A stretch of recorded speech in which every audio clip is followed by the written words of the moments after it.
I'm going to invite one more person just to close us out. So I think we presented Shane from For Columbus with an award. I'm going to welcome up my brother, Nick Nye. Nick is the executive director of our citywide movement, gospel movement, called For Columbus. It unifies the Church of Columbus to be for the city of Columbus. He's the husband of Brittany, a father of four, and has served Jesus in his church in New York and the Midwest through many roles, which I can't confirm many roles. Church planner, pastor, nonprofit founder, speaker, leadership coach, and more. And again, incredible encouragement to just our community and creatives and what God is doing in the midst of us. Nick, thanks. What is not in my bio is that I was an 80s and 90s punk rocker, and so I play a lot of punk rock music, so I left a lot of things in anarchy and destruction. So that's what I'm going to do, is end this conference in anarchy and destruction, because I know you're all tired and you're ready to go have some fun, but I wanted to leave you with just a few final thoughts, if that's all right. A couple hundred years ago, in a little village outside of London, England, there was this town called Clapham.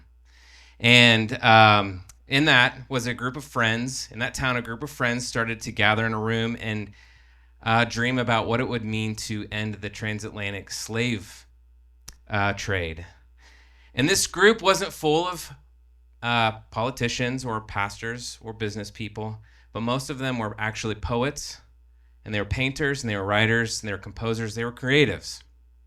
And many of us might remember a little bit of the history, if you know anything about that, but there was this guy, William Wilberforce, who was leading this fight in Parliament to end slave trade, and he was having a challenging time doing this.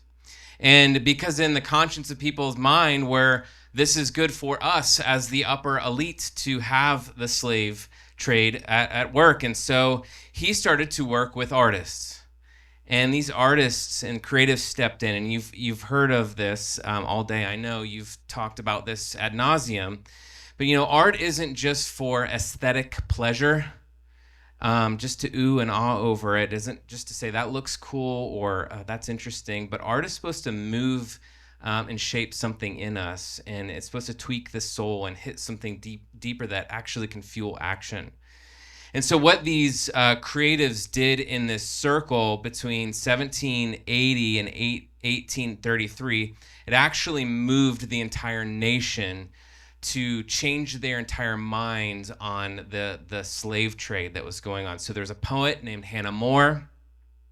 She wrote these verses and this poetry that stirred empathy in the human conscience of what was going on. There's this artist, Josiah Wedgwood. He designed this simple medallion that I brought, and I keep this with me.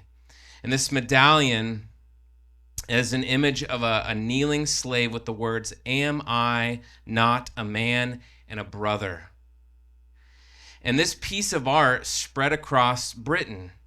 It was on brooches. It was on posters and pamphlets. It was at the bottom of soup bowls when the elite would finish their soup, and they would get to the very bottom and they'd see this imagery. It'd been great if I would have had it on a slide.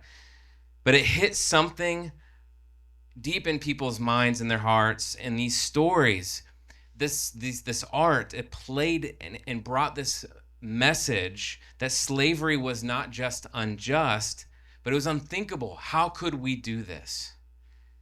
And so I bring this up because I get to spend my time meeting with pastors, with nonprofit leaders, with business leaders all over the city, Christians who are thinking about how do we serve the city. I think what we need in Columbus is men and women to step into a new Clapham circle, we'll call it the Columbus Circle, whatever, and start working towards what needs renewed in our city, what unjust thing needs to die in our city, so that the gospel and the message, the good news, can thrive in our city. And I think our artists, our creatives, are the ones who have to lead that way.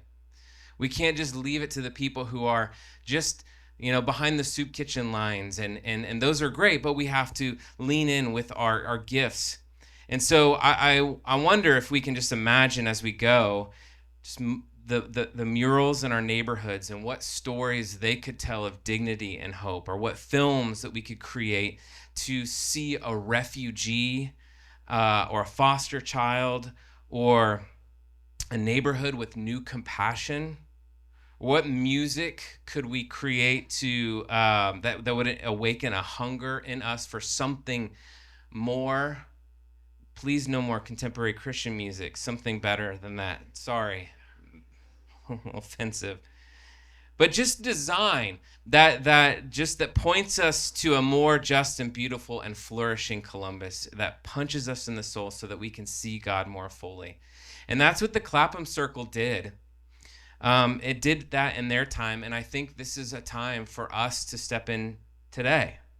And so I want to just leave you with that challenge.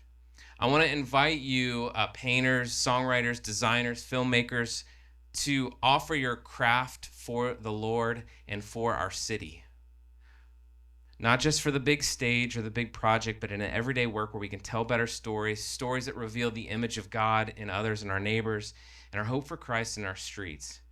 And I just want to say too that the Clapham Circle, it began as a small group of friends in a living room.